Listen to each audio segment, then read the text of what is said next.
Hey guys, this is DFD, aka Dark Frozen Depths, back with another Kamhime project video, but this one's done a little bit different because it's another sneak peek video, but it's basically having a lot of the stuff that got announced at the Summoner Summit, which is a live stream event that Japanese SAD does all the time. Like, there's about 2 summits per year, and they announce stuff that's coming up in the game. Way too much good stuff in this that I'm going to start going over. Some of it I mentioned before, like sporadically in other videos. A lot of this is just new stuff that we just found out, so bear with me. But before I start, a few disclaimers. First and foremost, thanks to the people on the Gaming Investors Discord. I use this Discord because of I'm in one of their unions for the Japanese side. There's a few people that's like translating and keeping up on stuff too, so that really helps out with this. Second thing I also want to mention as a disclaimer too, no idea when this is coming out, not even on Japanese side. So, no definitive dates at all. But I can say that some stuff that they've already announced previously have come out already, like the magic value system, which is a leveling thing. Global SAD's not seeing that until next year, if I recall. But third little disclaimer too, I might still get some of this stuff wrong, so bear with me, because again, this is just info that we already have, and there's still, of course, a lot of speculation. So if I do get something wrong later, forgive me on that one. Of course, it's stuff that I don't know in advance. I can only just either assume or just take educated guesses. And the last thing I want to say too is that if anybody's curious about the Summoner Summit that just happened, I can put a link to it in the pinned comment. There's also previous summits from that channel, I do believe. So if you look in their video list, you can see that. But even if you missed the live stream, you can still see it because it's like uploaded to YouTube and all that. But anyways, starting off, stuff on the new batch of souls. I have no clue what they're going to do with these souls, but it looks like they are indeed S-class souls, meaning they aren't tier 5. I honestly think they should have been tier 5 because they seem like they're just their assist abilities seem like they're more powerful, but who knows. But anyways, I'm gonna start going down the list on the assist abilities or active abilities or whatever they have for this. So this one, it says dispel 1 positive buff and apply oppression, blandness, and scar for Kamhime. If I remember correctly, scar is the wound ability. So a soul that can do wound for any element is already so good. Because of that, I'm probably not even going to get the limited version of SSR Naruto now. But she's still got her uses, of course, but there's going to be a soul that gives you wound later on, so I'm not going to worry too much about the wound ability. I'm going to worry about the other stuff they do. Oppression, if I remember correctly, is also the thing where each turn, while it's in effect, the enemy loses an orb to their overdrive gauge, which is what we nicknamed it. It's really a burst, but one of those orbs gets taken right back off, like every single turn. If I'm correct about oppression, again, I could be wrong about that. Blindness, I'm not exactly sure if this is the shade version, which is stronger, or the original. It's probably the stronger one, because Perseus does a stronger one. But that, of course, is pretty helpful. I found out that's going to be very, very helpful for quite a few fights, especially one of the malicious raids, so there you go. But the scar, I know that's wound. I don't know how much of an effect it is, because that can go up to 30% if I remember right. But the fact that every element can have access to wound is a massive, massive boost. So it gives a little bit more balance to stuff now, because before it was like element specific. I'll be looking forward to when that comes out. But that soul is named Kamhime, so there you go.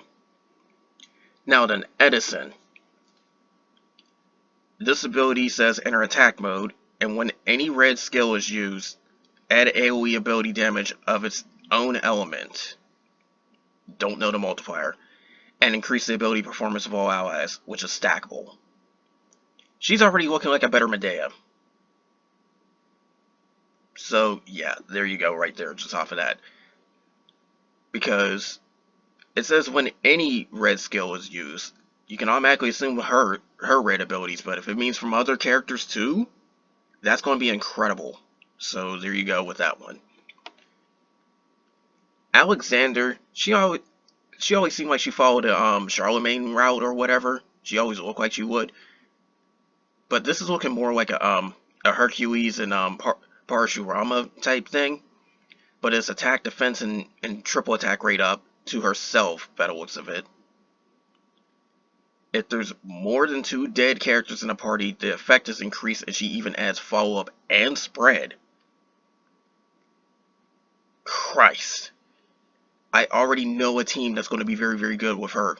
And that is going to involve SSR Monez. She's a win one. That's going to be very, very helpful for her. So her, Azazel, Monez is going to be just shredding stuff, especially considering the fact that Monez gets massively boosted when there's dead characters. Same thing that Soul does.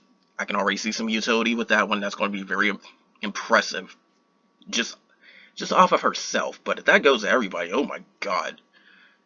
Because imagine everybody yelling follow up and spread with that massive boost of attack power and even defense. Because attack and triple attack combined is going to do a lot. Now, Benkei, no idea what she's doing, but it says apply all allies something with a dual buff up. I have no idea what that is, so we can only just speculate. But dual usually would mean something like maybe a double cast or maybe like a guaranteed double attack. I don't know. We'll see. And Al has Red is hard to pronounce her name. She's the 5th one that's been announced for this batch. All allies elemental damage up when equipping only one Eidolon of each element. So when you put one Eidolon of each sub element, you're going to get a massive boost in elemental damage up. So maybe she does give a little bit more utility to the rainbow element teams, but you really shouldn't be doing that, especially late game. But the fact that you can get more elemental attack off of that, it could be helpful. Because when you final break the 160% Eidolons, and there'll be a little bit more on that later, but when you final break the 160% Eidolons, they give a flat 160%, don't matter about sub-matching your elements and all that type of stuff. So that's where this can have some use, especially since there's other very powerful Eidolons that are on other elements, like I main water on Japanese side, but I would definitely be using North Star, South Star, Bayako. That's 3 different other elements right there, so I might as well just go ahead with that. Having a Cerberus wouldn't be too bad either because you don't miss defense down. You see what I'm getting with that. It has some utility, it has some potential, but we don't know how good it's going to be just yet. And it needs to be a very good elemental damage increase. We have access to so much of it, it makes no sense. So that better be at least 50%, in my opinion. There is going to be an OG Plus raid for new soul mats. So these 5 souls that I just went over and the next 5 that's going to show up, you are indeed going to need this new material for them. So even if they are S-Class, they have a different material you need for that stuff. And since it is indeed OG Plus, I'm assuming they're going to be stronger than the previous 4th tiers, so yeah. But then again, maybe that's why they did something with the 4 tiers. You'll see later on down the line. But new OG raid, so that's going to be a new Phantom raid, definitely, because the original was definitely Phantom element. Kind of tricky if you didn't know what you're doing, but it's easier to manage and all that. I just don't know how they're going to do this, because if they're doing her like the other Guardian Pluses, she's going to have helpers, at least one. So I don't know who her helpers are going to be. I don't know what they're going to do, but she's guaranteed to have at least 600 million HP, so definitely be prepared for that. The other Guardian Plus raids had at least 600 million. She's going to have it too. And then the Malicious raids had 850 million. So, yeah. Definitely new raids, though. They did mention that they're going to sip and rebalance these characters from the 2021 lineup. They're the ones we're getting now on a global stat, which is 2022 for us. So keep that in mind. And then on top of that too, they are giving a crap ton of really good abilities for the previous souls. I don't know if they're going to last that long for these turn counts or if that's the cooldown, but that's still incredible what they all do. And it is nuts. So here's the first one, Charlemagne. Guaranteed stinger for all allies. This alone gives her quite one huge boost. And the thing is too, it says one time per battle. So these are like things that you can just get a massive boost one time in a fight. And it says for 5 turns. Since it's one time per battle, I think that is a duration for it, 5 turns. So for 5 turns, guaranteed stinger damage for all your allies. And it says all allies instead of party. So I'm guessing it is raid wide. If it is raid wide, this is going to be insane. For Asclepius, it's going to be an automatic revive. This needs to be player sided, because imagine the entire raid having every character automatically revive. That is, whew.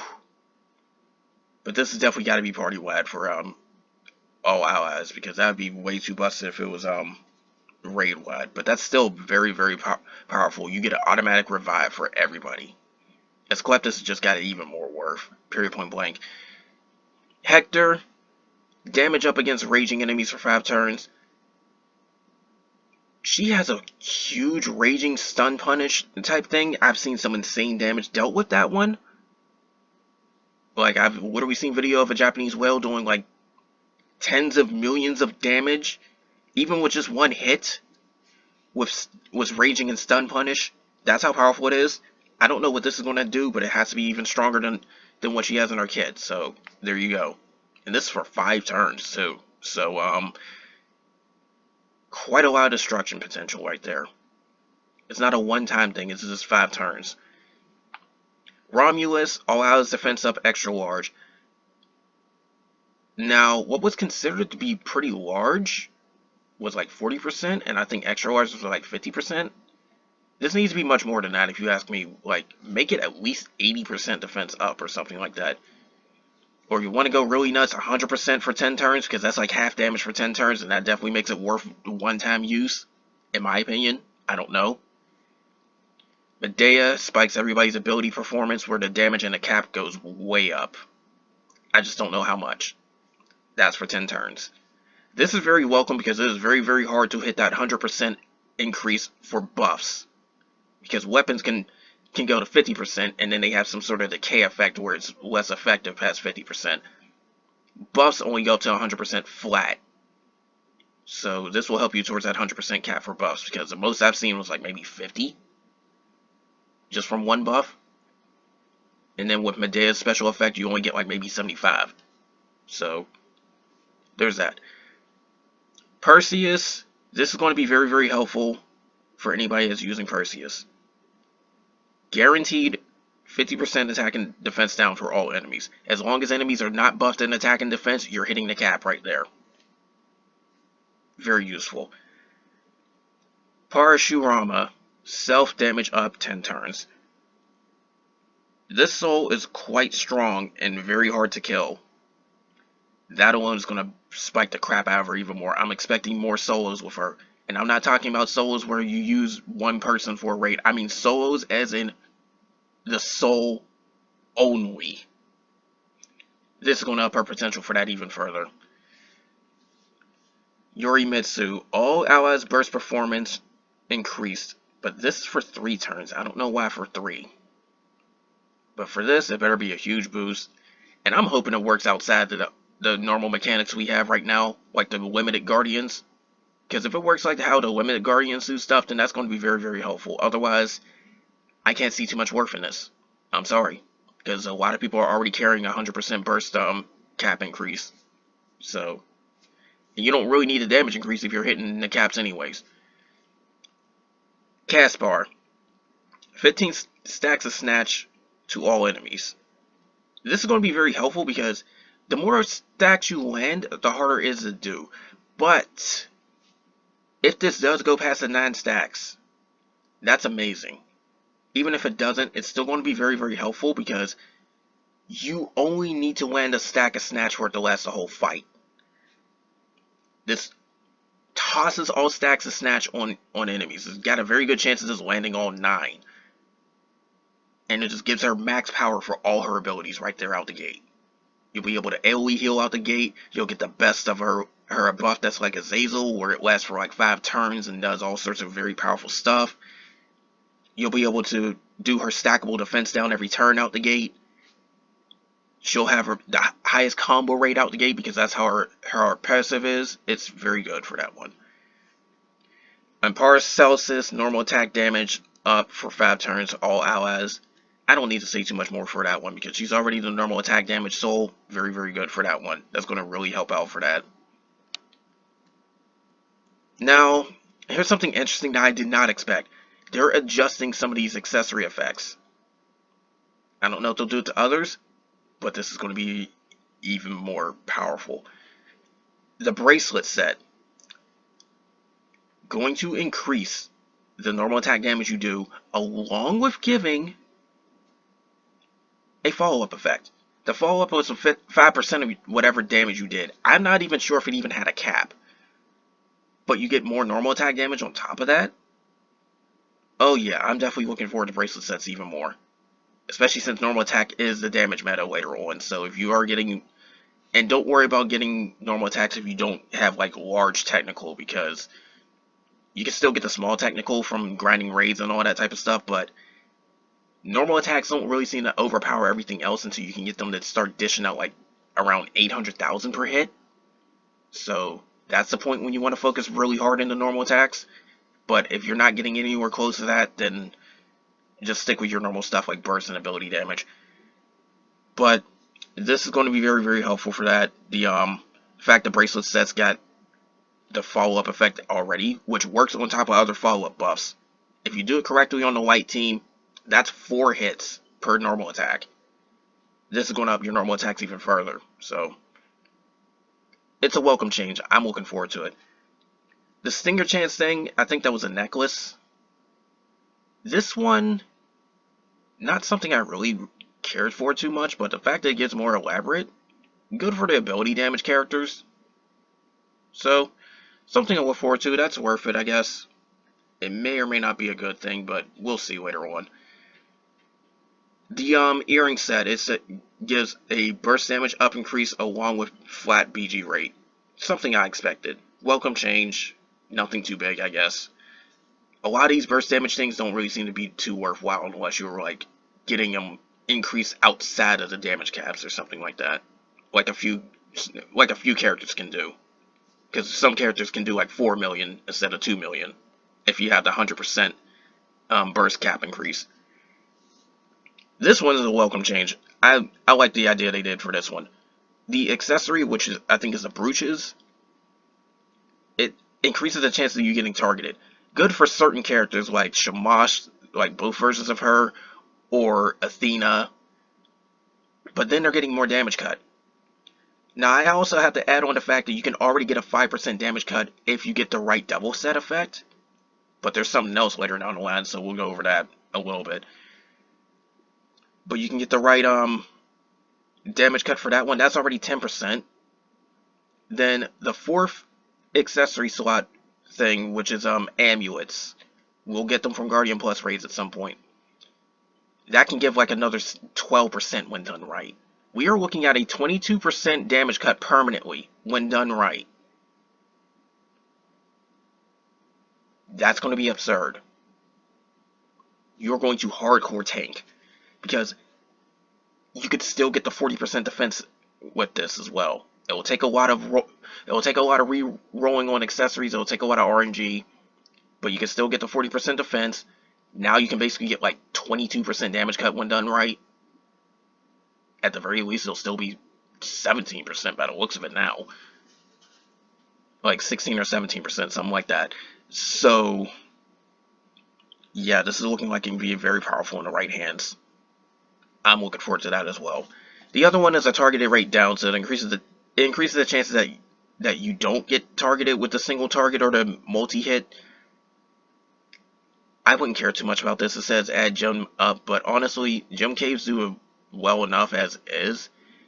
I don't know why they're so focused on increasing the gem count all of a sudden, but they need to make it pretty powerful of a boost. Like if everybody had this gem effect, you get like double or maybe triple the gems.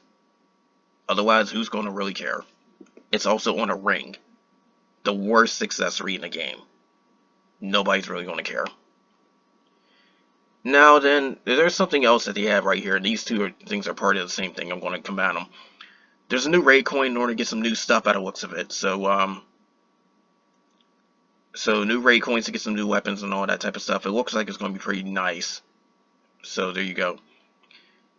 The current raid coin is going to be exchangeable for UE weapons later on down the line. So that means that you'll be able to get Union event weapons outside of raid events when this happens. Because right now you get a specific raid medal, and you have to use that to trade for the Union event weapons if you don't get them from that event. This is going to be a welcome change because everybody can get the Union event weapons at all times now. Very, very welcome change. And to make it even better, it's going to get a final limit break too. What we mean is it's going to be an ultimate limit break. It's been nicknamed as an ultimate limit break. That allows skill level 40 and level 20 for stats. Also, the 50 Draconic Eye weapons, they're going to get... It says level 200, so I guess they're getting adjusted to match the level 200 weapons, which is the ultimate limit breaks. Personally, I think they should have just got a ultimate limit break their own self. Who knows? Either way, it's a welcome change because they were supposed to have very high stats to begin with anyways. More stats than the weapons before it. Now the level 200 weapons kind of eclipse that, so to put them up on the same scale, that gives them a little bit more worth. I think they're still worth anyways because a massive vigor boost you can get from them. The Pride one, maybe if you have a rebellion setup, but otherwise I wouldn't worry about the Pride ones. Who knows? This is a nice little quality of life thing you get where you can sit and check the damage output your character is pretty much doing, so you can see who's really doing the most stuff in the fights. Interesting for any number nerds out there, stuff like that. Or if you just want to see, like, okay, do I really need to drop this character when they're not doing too much? But that's only if you're focused on damage, because you need a lot more than just damage in a lot of these raids recently, so again, it's how you use it. They're also adding a solo mode for the Titan raids, which you can even come back to if you die. Like, if you die, you can come back and redo it where you left off. I don't know how well this is going to work or how good it is for that one, but welcome change. It gives more people more incentive to grind them, I guess. But they really need to rework on the Lucent stuff in order to really make it worthwhile, because right now, Lucent is so restrictive. We need a lot more characters liking a lot more weapon types. They did it with the characters that had more than one version, but they didn't do it with their originals. And characters that just completely new, or something different. What they need to do, they need to give every single character in the game, doesn't matter what rarity, doesn't matter what version, every single character in the game needs to like 2, maybe even 3 weapon types. Then Lucent will be very more worthwhile, and this will be more worthwhile in my opinion. Because the only reason I can see somebody doing the Titan raids now is for the Idolas that you get, where they come out the gate dealing like 1 million damage or something like that. They are very good for tower.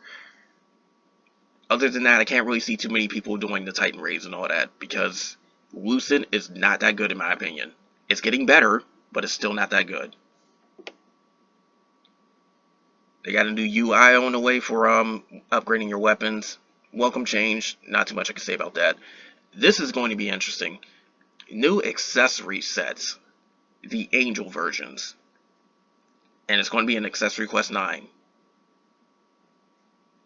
Finally have something new to look forward to. But since it's going to be Accessory Quest 9, I'm assuming Angel's going to be better than Devil. So get ready to replace your stuff again. If you've already done your Devil sets, get ready to replace your stuff again. It's going to be a long time for those that aren't playing Japanese SAT though. So Yeah. But they better make Accessory Quest 9 challenging, because 8 was a joke. I've played Accessory Quest 8. In my opinion, it's easier than 7. And 7 was already easier than 6.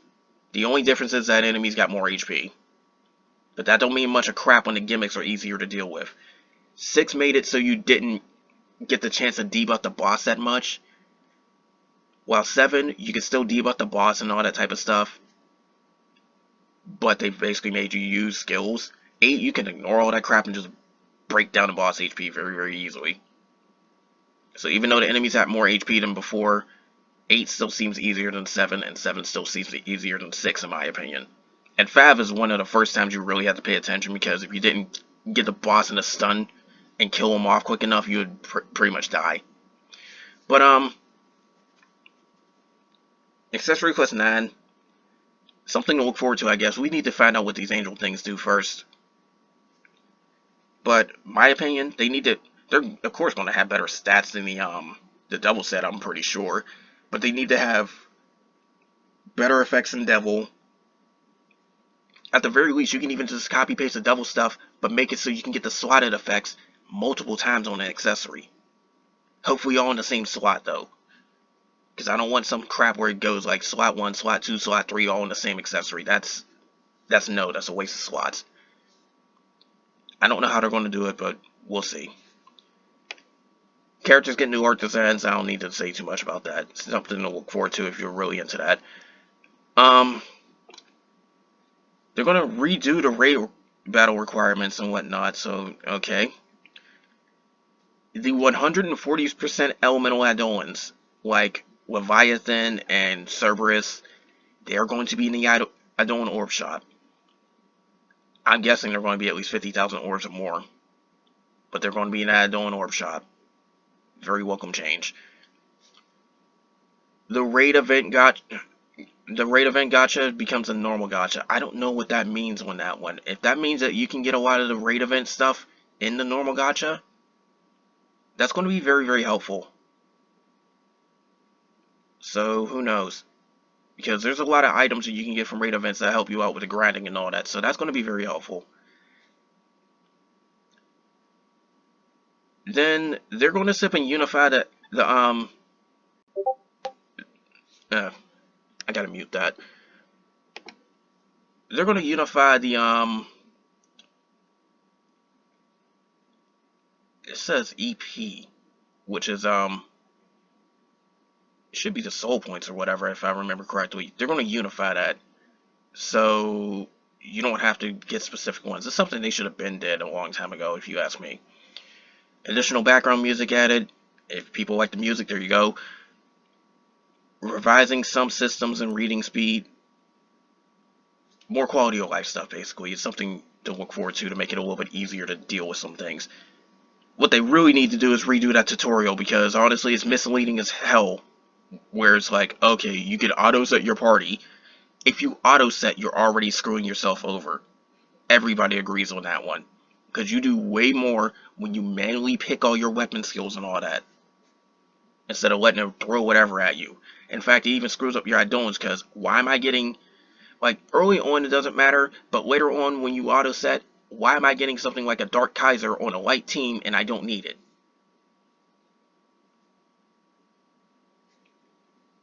And then on top of that, it does some stupid crap too when you auto-set your weapons too. Like, it might put a soul weapon in the sub-slots instead of the main. It has no effect if it's in the sub-slots. And it also has no effect if it's not the right soul. Why is it there? Auto-set is horrible. They need to do a quality of life on the tutorial thing for that matter, because they need to teach people how to actually set their own weapons, not hit auto-set and try and do stuff. Because you can have a party power of 75,000, you can have a party power of 100,000. It still gets completely destroyed because you got the wrong stuff set. Or somebody out-damages you with half the power. Gotta learn how to use your stuff. Especially for these things, it's coming up too, because we don't have EX boss yet for a global set, but Japanese set's already got 3 of them. More EX boss fights. They're like heroic fights, if you ask me. Like, the hard ones feel like they're guild order versions, but then very hard feels like heroic, and then extreme feels like it's above heroic. So there you go. And they put one of the Titans in the EX boss battles. So yeah, there you go. More extra fights, and these do get magic jewels. So there you go. More stickers. Some of this look like fan art, but there's more stickers that's going to be added if people like those. This is something that's going to be pretty interesting. I'm looking forward to.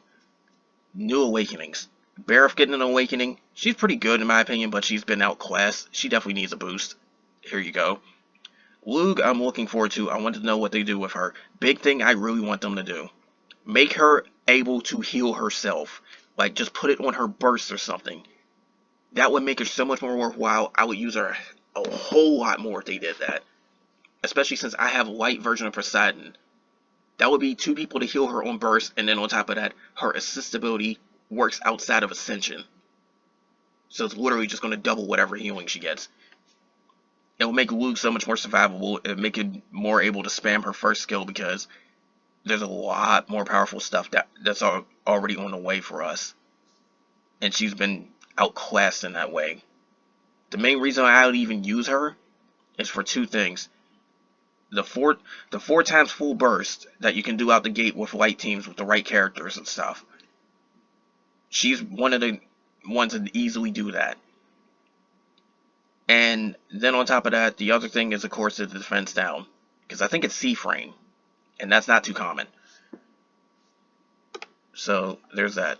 But other awakenings is going to happen. Nuwa, a lot of people wanted her apparently. Neptune's going to get one. Amaterasu finally gets one. She's been in the game for God knows how long and got ignored. About time they finally gave her an awakening. She's been so outclassed that she feels like an SR at this point of the game. She needed an awakening. She needed a boost. I'm glad they finally listened and gave her that. Because I'm pretty sure a lot of people wanted that too. It's one of the things we keep bringing up and joking about. How she wasn't going to get an awakening. She finally did. We can now shut up about it. We can now look forward to something with her. New Eidolons that are going to be 140% elemental. So they're going to be up to 160%. You can final break them. We finally got them for Dark and Light. I don't know why it took so long. But finally, it happens. Also, what's with Dark getting all the lolly looking characters? Because she looks like one. Anyways, 160% Eidolons for Light and Dark. Finally. And Dark's already very, very powerful, so that's just going to boost them even more. But, new SSR Dark Diablos. I don't know if that's going to be a Kamhime or an Eidolon. She's been both. Same thing for Och, but she's going to be one too. My guess is that they're both going to be in the gacha, playable characters as Kamhime. My guess. I can't see them being Eidolons. And then on top of that, I don't know who Fie is or whatever. I didn't do enough to storyline, I guess. She looks like Och's sister, maybe? I don't know. But since that's going to be a raid event, she's going to be a new one for people to use. So we'll see what happens with her. Interesting, though. And then, final break for Diablos. Final limit break for Diablos. I don't know what she's going to do. It's looking like it says 200% up, though, for her effect. So, my guess is that they just sap and boosted it. So, it's like, okay, if you have 3 elements, it's going to be 200%. She's honestly quite powerful when used correctly, but most of the time you're not even doing that 3 element thing because of the fact that it's like, you're going to need characters to be on the normal element, or they're not going to get much of a boost from the weapons and all that. So she's kind of like falling off. If they change that so your Eidolons have to be 3 different things, then that would be so much better. Otherwise, the special attack is not really worth it that much. But it looks like she gets a passive 5% HP increase if you put her in sub slots, so maybe that's helpful. But main effect, they need to change how it works a little bit. Like, make it so, like, in fact, do it like the One Soul, where if you have all 6 elements. Like you have a main element, and then the 5 subs have the other ones. Then you're going to get a the effect basically. It should be like that, in my opinion, at this stage of the game. Because that special attack would be so good if it wasn't neutering your team a bit. I don't know what half this other stuff is. I'm guessing it's just like more chances at getting these materials and whatnot. So there you go. A crap ton of stuff from login bonuses. They're giving like massive stuff out of this. I hope Nutaku and the global versions get this, because that's a lot of magic jewels at the start. This is a lot of upgrade items. You need a lot of this stuff. I'm not kidding. When you get into the Guardian Plus stuff, you need so much of this stuff to upgrade. It is ridiculous. I hope we get these. I hope we get this exact same login later on. And then there's this one-time star coin bonus booster where you buy stuff. That's for people who want to pay money for this type of stuff. But it's looking like it can give you quite a lot of huge amounts of star coins for getting certain amounts of stuff. So, good for spenders, I guess. Something else is interesting too. A newbie starter thing. When you start ranking up as a newbie, you'll start getting enough stuff in order to unlock an S-class soul out the gate. This is very, very helpful because we're starting to get a lot of them in the game. If the next set of souls is going to be S-class as well, we're going to end up with 20 of them. So this will be very, very helpful. But it's probably going to be the first 10, and that's still helpful because Medea is still pretty good for newer players to help grind. And then as Kleptis is going to be very, very helpful, especially since she'll get the ability to auto-revive everybody. But, very, very helpful for that. And it says, obtain SSR up to 15 units for 2018. If this is what I mean, like, if I'm reading this correctly, then here's what I mean when they said this. You get 15 SSR out of the 2018 batch.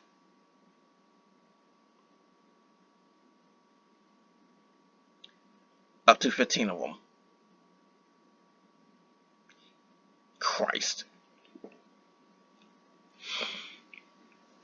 So, I don't know how that's going to be, but that's going to be helpful. Something else is also helpful too. There's something on the Japanese side that we should be getting later on down the line where they get to pick. They get a monthly miracle ticket where you can pick characters up to their 2018 release. For us, it'd be a 2019 release, so add a year. They're going to update it to 2019. So when we get it, it will be up to 2020. So, sounds confusing on paper, but just add a year to what it says. Helpful because there's a lot more characters that you can get your hands on, and they'll be great. They'll be great. I'm already seeing Anshar and Nefertum. They're pretty good. Frey is good if you know how to use her. Apollo. There's a lot of interesting ones that should be on that list. And I mean fire version of Frey. Light version of Frey is already on there. But, and then on top of that, limited miracle tickets going to be advertised for a Japanese side. I guess we're going to get that eventually on the other one. They show who's been most picked for that type of stuff. This is one that's really going to be helpful. You drop star coins to pick whatever catastrophe item you want. The SSR catastrophes. I hope we get this. I really hope we get this. Japanese side already had one where you sat up and paid like $50 worth in order to get a random one. This one, almost double the price, but you get to pick which one. We need this.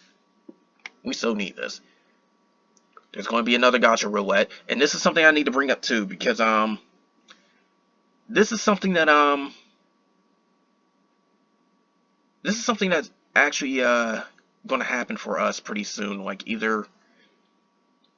probably the next update. But what it is, you get every single day you get a guaranteed 10 pull, but this thing acts like a multiplier, so it'll increase the amount of pulls you get.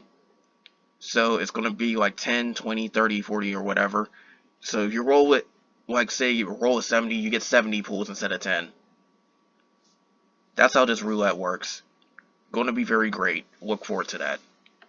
Everybody is basically getting it pretty soon because Japanese side's about to get it in like a few days. We're about to get our first version of it in like a few days on the global side. Look forward to it. Everybody look forward to it.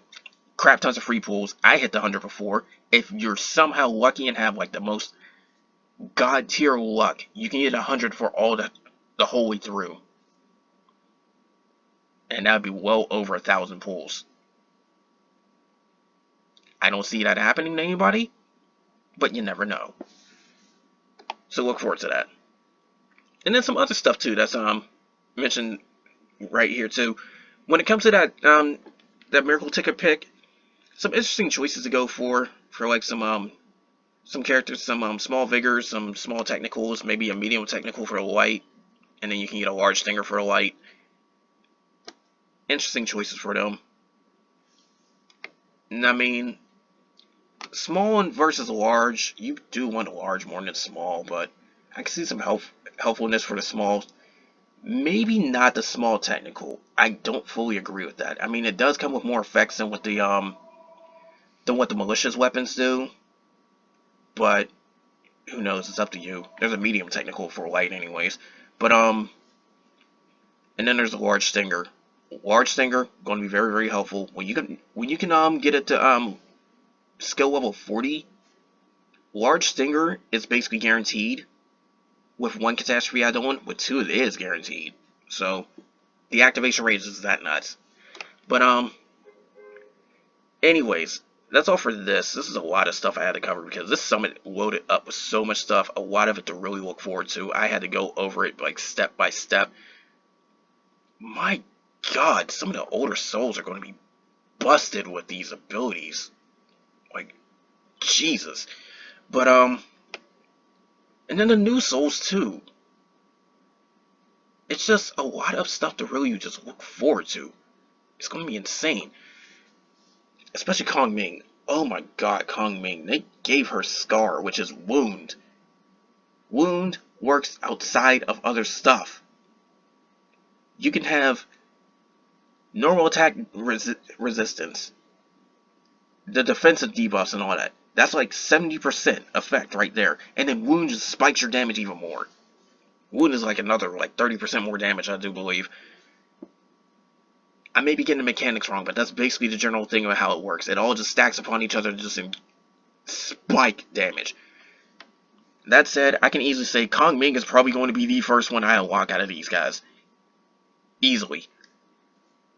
But anyways, that's all for this. More to come soon, because there's a lot of stuff that got updated. Like I said, there's some things that's already been added on the Japanese side that we didn't get. Like, for instance, I will say this out the gate. Expect another raid nerf. That should happen sometime near the end of this year. We're about to get one right now, in fact, for the Guardian Plus and the Titan raids. But there's going to be one for the normal Guardians and the Ragnarok catastrophes. Very, very helpful for grinding. Then on top of that, the magic value system. Level up your characters. I cannot stress that enough. Level up all your characters. Even if you don't use them, level them up. You don't have to go out your way to get them awakenings, even though that does help the magic value a lot more. But definitely get the materials to level up your characters. Magic value is a flat final damage increase at all times. Always going to be very helpful. And this is just for leveling up characters that you don't even use. So there you go. It's not that hard to level up the characters. It's just tedious. You're going to be needing a lot of books. When you start getting a lot of SR and SSR, which boosts up the value the most, you're going to start needing a lot of books. That's the only downside. Everything else, you can easily just sit there and grind.